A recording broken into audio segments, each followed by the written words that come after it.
დაახლოებით მომზადებული რუბრიკა, რომელსაც დღეს ვაკო ორღანაშვილი გაუძღვება. მოგესალმები ვაკო, ძალიან დიდი მადლობა შენი დროისთვის. ძალიან საინტერესო სტუმარი ხავს დღეს და ვისაუბრებთ მართვის კომპონენტებზე, მართვის მენეჯმენტის სპეციფიკაციებზე და პრეფერენციებზე და მოკლედ მოგესალმებით და გისმენთ ყურადღებით წარვადგინოთ შემდეგ უკვე ჩვენი სტუმარი ერთად.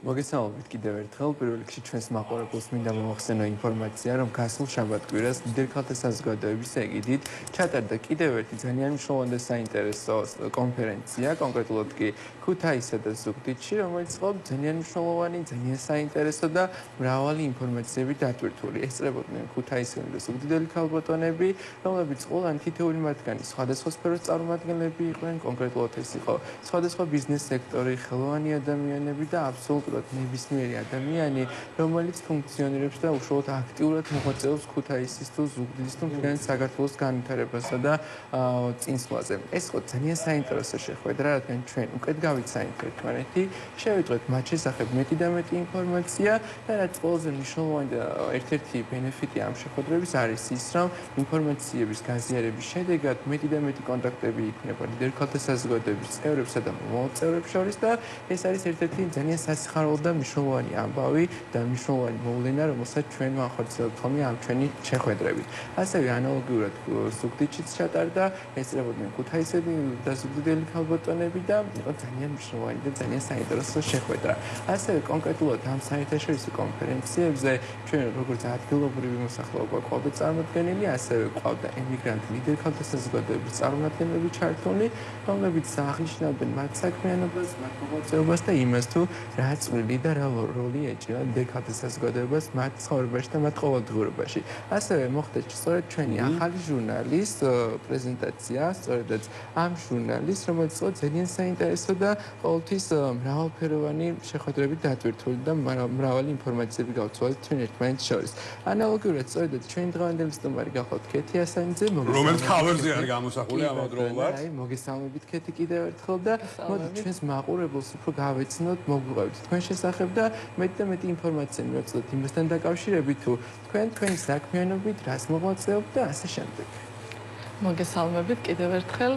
პირველ რიგში მადლობას მოგახსენებთ მოწვევისთვის პალიტრანიოს და ლიდერ ქალთა საზოგადოებას.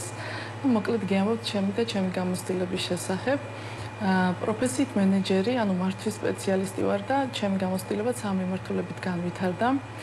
10 წლის წინ დავაარსე მენეჯმენტ საკონსულტაციო საინვესტიციო კომპანია და ამ ბიზნესის მთავარი იდეა მდგომარეობდა შემდეგში, რომ გაეწია მართვის მომსახურება სხვადასხვა ტიპის ორგანიზაციებისათვის და ბიზნესებისთვის, გაეზარდა მათთვის მოგება, შემოსავალი, გაეხადა ისინი ბაზრის ლიდერები.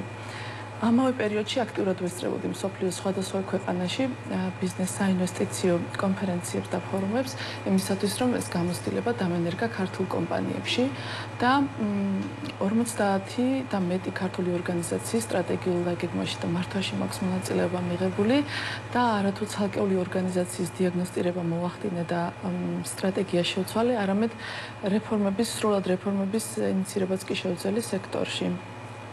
მე ამ პროფესიაში თავს ვიზოგრძნობ როგორც თევზი წყალში და ჩემი რჩევა დატოვეთ ყველა ადგილი, სადაც არ ხართ სიამოვნებით და იპოვეთ ის საქმე, რაშიც ნიჭი გაქვთ, რაც თქვენი ცხოვრების ნაწილი გახდება და რაშიც თავს იგრძნობთ კომფორტულად, რადგან რაც ჩვენ შიგნითაა, გარეთაც სწორედ ის ჩანს. და შესაბამისად ფინანსური წარმატებაც და აღმავლობა არის ზოგადად წარმატების თანხლები პროცესი და წარმატებული ფინანსურად ხდებით, რეპუტაციის ნდობის შენებით, ბუნებრივად ხდება ეს პროცესი და დროთა განმავლობაში მოვლენების იდენტიფიცირებასაც ვახერხებთ ჩვენს გარშემო. ამჟამად ვარ ბლიც დენტალი, კახაბერ-ხარებავას კლინიკის მმართველი პარტნიორი. ეს კლინიკა არის ევროპული სტანდარტის და გაგვაჩნია მომსახურების სრული სპექტრი. მემსახურებით როგორც ადგილობრივ მოსახლეობას, ასევე ტურისტებს. რაც შეეხება სამომავლო გეგმებს მოხდით. მანამ სამომავლო გეგმებზე გადავალთ, მინდა ასეთ კითხვა დაგისვა, რომ შენ მე ვიცი რომ არ გიყვარ შენს წარმატებებზე საუბარი და იმასთან დაკავშირებით თუ რას აკეთებ, როგორ აკეთებ და ასე შემდეგ და იმედი არ გამინაწყენდები რომ ძალიან კითხვას დაგისვა. კი, ფორმულა რო გაგვიზიაროთ, მაგათით როგორ ახერხებ ამ ყველაფერს, რომ შენ ხარ ძალიან წარმატებული, ძალიან მიზანდასახული, უამრავ კარგ საქმეს აკეთებ, გულისხმობს მიღმარად ჩვენთვისაც კი არ არის შეცნობილი და რას გვეტყვი ამასთან დაკავშირებით, როგორ ახერხებ ამ ყველაფერს?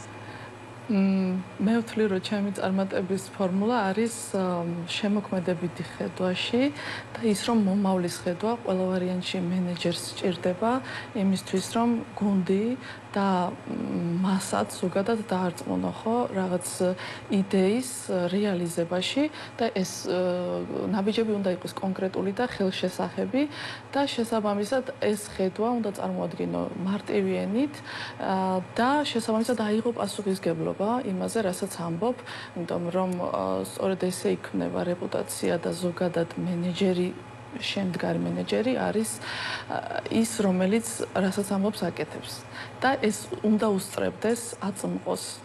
ანუ მომავალი უნდა იყოს აწმყოში მოკლედ, განვითარებული და განხორციელებული. ასე ვხედავ მე. ძალიან დიდი მადლობა ამ ფორმულის გაზიარებისთვის. სამომავლო გეგმებთან დაკავშირებით რას გვეტყვით? რა არის შემდეგი ნაბიჯი? გაგვანდეთ ესეც. რაც შეეხება ჩემს სამომავლო გეგმებს, ჩემი გეგმა და მისია საქართველოში ასწევს მენეჯმენტის სტანდარტების დონეს და შექმნის ეკონომიკური განვითარების და ინვესტიციის შემოდინების ისეთ სისტემას, რომელიც იქნება მდგრადი უკუგების და მზარდი და ეს ქმედით ნაბიჯებს გადადგამს გლობალიზაციის და საერთაშორისო ინტეგრაციის პროცესებში. რა თქმა უნდა, ეს საჭიროებს შიდა ცვლილებებს და საგარანტიო სისტემის შექმნას, ანუ შიდა რეგულაციებს გულისხმობ.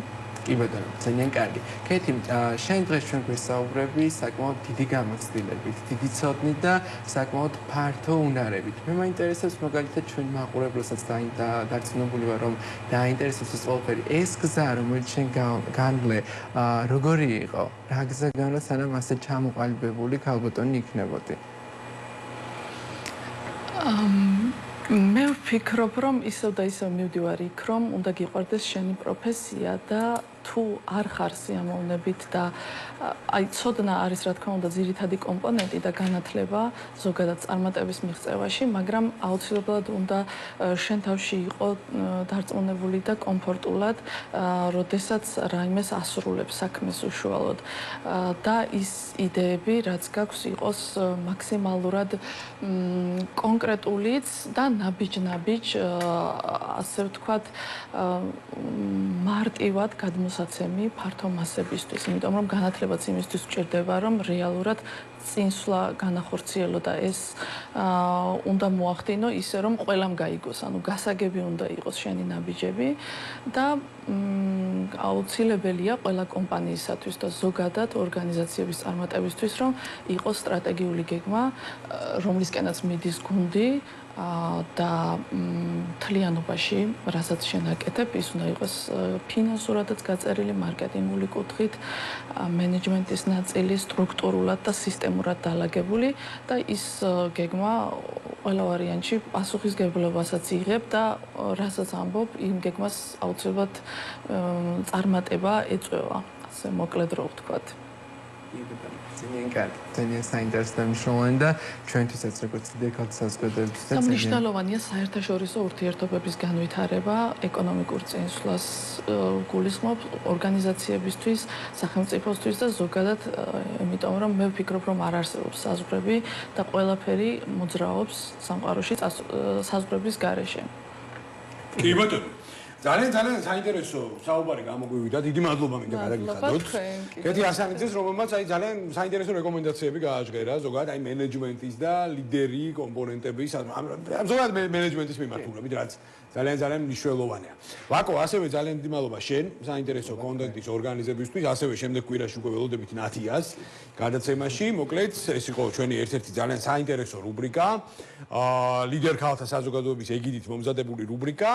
დიდი მადლობა კიდევ ერთხელ ჩვენ სტუმრებს. განვაგრძობთ გამოშვებას და გადაცემის ფინალური აკორდი, მოკლედ